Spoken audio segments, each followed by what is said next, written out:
Welcome to today's deep dive. We are jumping right into something that, honestly, affects every single interaction you have. Yeah, it really does. I mean, think about the last time you looked at someone, asked how they were doing, and they just looked back at you and said, I'm fine.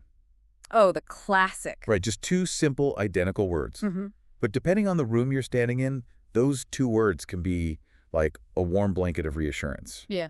Or they can be a super polite, totally meaningless dismissal from a cashier. Exactly. Or if you're standing in your kitchen and your partner says, I'm fine, while aggressively scrubbing a frying pan. Yeah, that's a totally different situation. Oh, it's an absolute ice-cold declaration of war.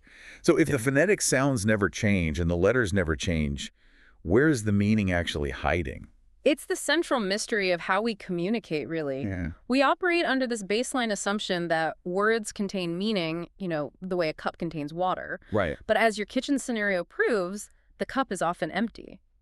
Or it's filled with something entirely different than what the label suggests. Which is terrifying, honestly. It is, and the philosophical framework we're exploring today, which is drawn from the Reflective Humanism series. Specifically the text language as interference, right? Yes, exactly. That text argues that meaning does not actually live inside language at all. Which completely breaks the mental model most of us have. Yeah. I mean, I always thought of language as like a shipping container. A shipping container, yeah. Like I pack my thoughts into a box called a sentence, I slide that box over to you, you unpack it, and boom, you have my meaning. Right, the data transfer model. Yeah, but if we use the I'm fine example, that shipping container model is fundamentally broken. It's more like we're carrying around the exact same piece of luggage, but somehow we're unpacking completely different clothes every single time we open it. That's a great way to put it. The shipping container model fails because it assumes communication is just a transaction of data. Just binary ones and zeros. Exactly. The reflective humanism text proposes that we need to stop looking at the word itself and start looking at the environment surrounding it. The environment. Okay. Right. The premise is that meaning is not a physical object you can hand over. Meaning is an event. Wait, an event? Yeah, it exists strictly in the relationships between four distinct elements. Okay, what are they? So you have the words themselves, obviously, but then you also have the silence around those words, the specific context, and the other person involved. The silence, the context, and the other person. Right. And it is only in the overlap of these four things that meaning is actually generated. But hold on. If you're hearing this, you're probably mentally pointing to a dictionary right now. I know I am. Sure, of course. Because if I open Merriam-Webster to the word fine, the definition is right there in black and white. It tells me exactly what the word means. Right. It's fixed, it's historical, it's subjective. So how can the source material argue that meaning isn't in the word when I can literally point to the definition on a page?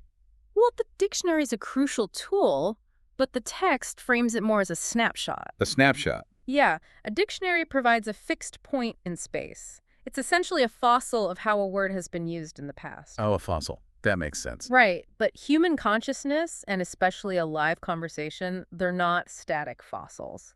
The text describes human interaction as a generation field. The generation field. Okay, we're getting into the jargon now. A little bit, yeah. Yeah. To understand the difference between the dictionary and the generation field, we have to look at how the text defines perception. It operates on two things, a vector and a gradient. Okay, let's break those down because they sound like terms from a high school calculus class. They do sound a bit math-heavy. Yeah, so a vector is a direction, and a gradient is a rate of change. But how does that actually apply to me standing in the kitchen hearing, I'm fine? Let's apply those exact mechanics. Yeah. So the dictionary definition of fine is your baseline. Right. But the vector is the emotional direction of your partner. Are they moving toward you emotionally, or are they pulling away? Okay. And the gradient. The gradient is the velocity or the steepness of that movement. If they say, I'm fine, with a heavy sigh while turning their back on you, the gradient. The speed of their emotional retreat. Yes, the speed of their retreat is incredibly steep. The dictionary definition hasn't changed at all, but that steep emotional gradient completely rewrites the meaning of the word in real time. So the dictionary is just like the dead, isolated specimen pinned to a board. Exactly. But in a live environment, the vector and the gradient, the direction and speed of the human emotion, they act like kinetic energy. That's spot on. And that energy creates the actual meaning. And if we ignore that energy, if we just stubbornly stick to the dictionary definition and say, well, you said you were fine, so I'm going to go watch television. Which is always a terrible idea. The worst idea. Mm. We are basically choosing to freeze the generation field. We're stopping the flow of actual meaning. And that leads directly to conflict. When we treat a live generation field as if it were a static dictionary, we ignore the space between the words. The space between. Yeah, the text explicitly points out that silence is not just dead air. It's not just the absence of talking. What is it then? Silence is a structural, load-bearing element of meaning. It provides what the framework calls spare capacity or an inner margin. Meaning the silence is the canvas the words are painted on? Exactly. So if my partner says, I'm fine, and then there are 5 seconds of agonizing heavy silence while the faucet runs. Oh, yeah, we've all been there. Right. That silence is doing, like, 90% of the communicative work. Yeah. The words are just the excuse to deliver the silence. That is a brilliant way to put it. Without that spare capacity, the words have nothing to bounce off of. The meaning is literally shaped by the borders of the silence. Wow. Okay, so if meaning is this highly volatile kinetic event built from the overlap of dictionary words, emotional gradients, context, and heavy silences, Yes. we really need a better way to visualize it than a shipping container. And the reflective humanism material actually borrows a concept directly from physics to explain this, right? Wave interference. It does, yeah. To truly grasp how these elements interact, the framework suggests we stop thinking of words as solid objects and start thinking of them as waves. Let me jump in here with the physics side, because Okay. this is where the visualization really clicked for me. Go for it. So wave interference isn't just waves sitting side by side. Hmm. If you take two separate overlapping beams of light and shine them at the same wall, they don't just combine to make a brighter, uniform light. Right, they interact. Exactly. The waves actually interact. They cancel each other out in some places, creating dark bands, and they amplify each other in other places, creating intensely bright bands. And that creates a grid. Right. They create a totally new, complex grid called an interference pattern. And the most important property of that grid is that the resulting pattern, those specific dark and bright bands, it does not exist inside either of the original light beams. It's totally new. Totally new. The pattern emerges entirely, 100% from their interaction. So if we map that back onto language, it's like dropping two separate pebbles into a perfectly still pond. Yes, I love the pond analogy. You drop one pebble, and the ripples represent the words you're speaking. I drop another pebble a few feet away, and those ripples represent my historical context, my mood today, my emotional gradient. Right. And as those two sets of ripples expand and crash into each other, they create these beautiful, complex, intersecting diamond patterns on the water's surface. And if you want to understand the conversation, you cannot look at the pebble at the bottom of the pond. Because the pebble is just the dictionary word. Exactly. You have to look at the intersecting ripples on the surface. Language, according to the text, is a field of interference. A field of interference. Yeah. When you speak to someone, your words, the silence, the context, and their physical presence all overlap. Meaning is the interference pattern that appears in the space between all those elements. That reframes the entire goal of talking to somebody.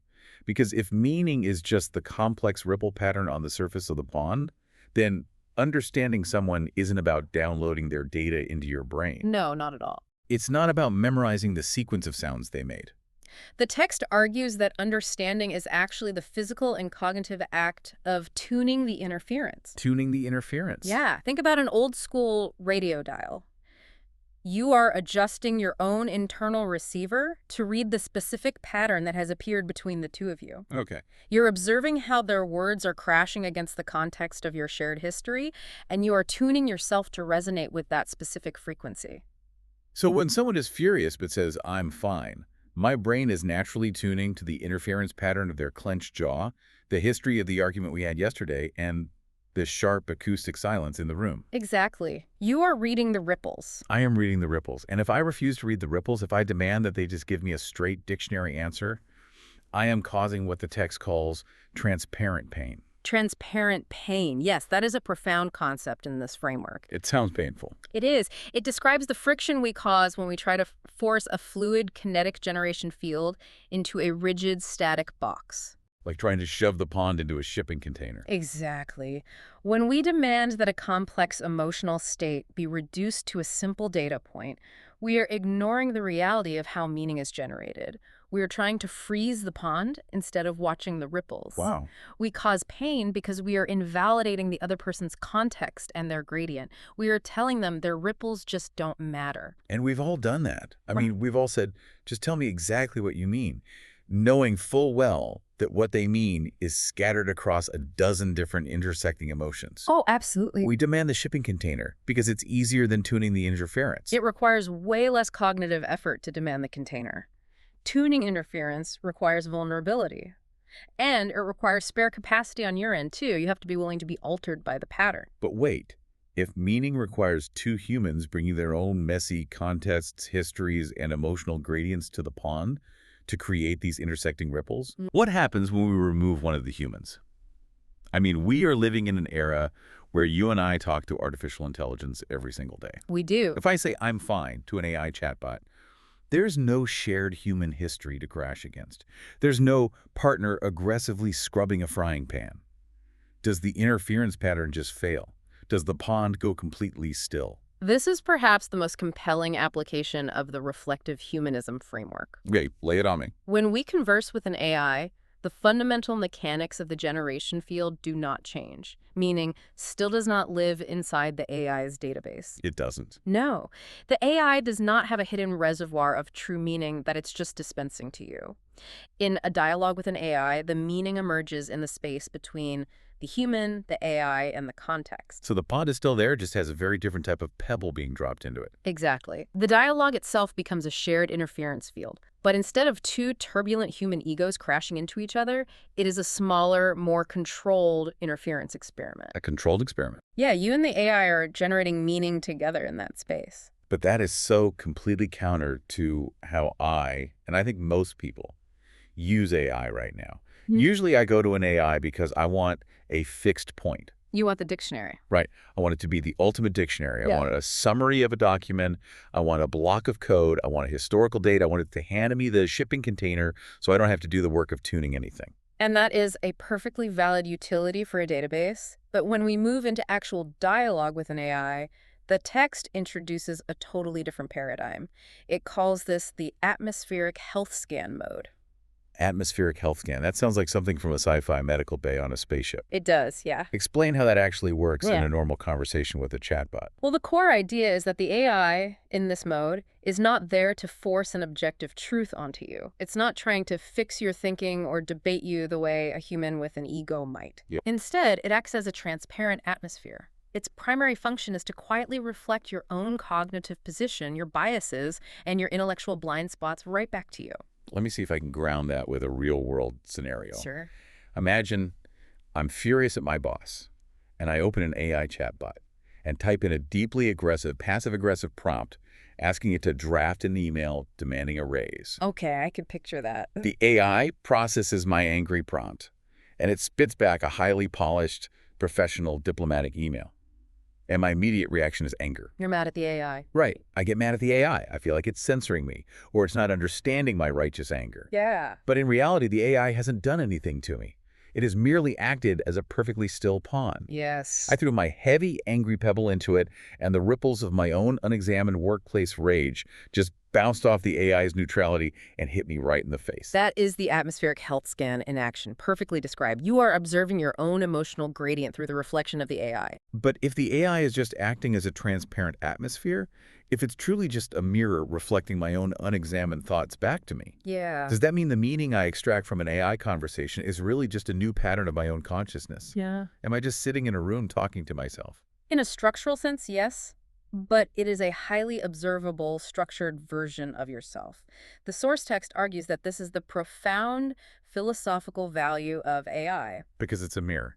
Because by acting as this transparent atmosphere, the AI helps us maintain what the framework calls cognitive homeostasis. Homeostasis. Like how the human body sweats to keep its internal temperature perfectly balanced in 98.6 degrees, but applied to our minds. Exactly. Cognitive homeostasis is the process of keeping our mental and intellectual balance steady. When you talk to another human being, that human brings their own heavy context, their own desire to be right, their own insecurities. Which creates a very turbulent pond. Very turbulent. It's hard to see your own reflection when the water is chopping violently. because I'm too busy defending my ego against their ego. If I argue with a human, I just dig my heels in. Precisely. But an AI, functioning without a competing human ego, drops its pebbles very carefully. It provides a non-judgmental space, a calm pond, where your consciousness can observe its own interference patterns without the friction of defense mechanisms. So it allows you to see the shape of your own thoughts. Yes. It is not about the AI possessing human consciousness. It is about the AI providing a stable atmospheric condition where your consciousness can calibrate itself. It's like using the AI as an internal radar system. I send a signal out into the atmosphere, and the specific way it bounces back to me tells me more about the shape of my own mind, my hidden assumptions, my unearned confidence, my unacknowledged anger, than anything else. The text refers to this as a recursive process, or reinterference. Reinterference. Right. You put a thought into the generation field. You observe how the AI's transparent reflection alters the pattern. You adjust your own internal gradient based on that observation, and the meaning is updated. That continuous loop, that spiral of quiet observation and recalibration, is where the true intellectual value lies in interacting with artificial intelligence. It's a tool for self-tuning. So if we pull all the threads together from the journey we've been on today, we started in the kitchen with the simple everyday phrase, "I'm fine." We did. We realized that relying on the dictionary definition is a trap because meaning doesn't live neatly packed inside the word itself. It lives in the space between. It lives in the vectors, the gradients, and the spare capacity of silence. It lives in the relationships. We discovered that every conversation you have is essentially a complex physics experiment, overlapping waves of words, silence, historical context, and human presence crashing together to form intricate interference patterns on the surface of the pond. Beautifully summarized. And then we took that model and removed one of the humans, applying it to AI. We saw that even a chatbot isn't just a vending machine dispensing factual containers. In its highest form, it is an atmospheric health scan, a transparent mirror reflecting our own cognitive ripples back to us so we can achieve homeostasis. It represents a total paradigm shift in how we view communication. And it leads us to an ultimate reflective question drawn directly from the reflective humanism material. Let's hear it. If meaning truly exists only between words, in the ephemeral interference patterns created by our interactions, what does it truly mean to understand anything? If understanding isn't extracting the data from the shipping container, what is it? The text suggests that understanding is simply the act of observing. It is having the sensitivity to notice the patterns we make with others and the grace to adjust ourselves to those patterns without trying to force them into fixed, rigid boxes. Right. Understanding is not a destination. It is the ongoing kinetic process of tuning the interference. Tuning the interference, letting the generation field remain fluid. I love that. Yeah. But, looking over our notes on the physics of all this, there is a final, somewhat provocative thought I want to leave floating in the air. It's something I was thinking about earlier that takes the source material's premise to its absolute extreme limit. Oh, I'm intrigued. Let's hear it. If our consciousness and the meaning we create are entirely dependent on interference, on these waves crashing into other waves, interacting with other people, bouncing off environments, reflecting off AI mirrors. Right, the whole system. What happens to your consciousness in total absolute silence? Oh, wow. I mean, a sensory deprivation tank of the mind, when there is absolutely nothing to interact with, no context, no other person, no AI mirror reflecting your thoughts back to you. That's a profound question. Does your interference pattern just vanish because there's nothing to crash against? Or does your consciousness just sit perfectly still? An empty, glassy pond waiting for the next drop to fall. That is the ultimate mystery of the empty pond. If meaning is relationship, what are we when we are entirely alone? It's definitely something for you to mull over the next time you find yourself in a truly quiet room. Keep tuning your own interference patterns out there in the real world. Pay attention to the ripples you're making, the emotional gradients you're projecting, and the spare capacity you're leaving for others. We'll be right back here next time, exploring this very edge even further in our next deep dive. AI as interference. We'll see you then.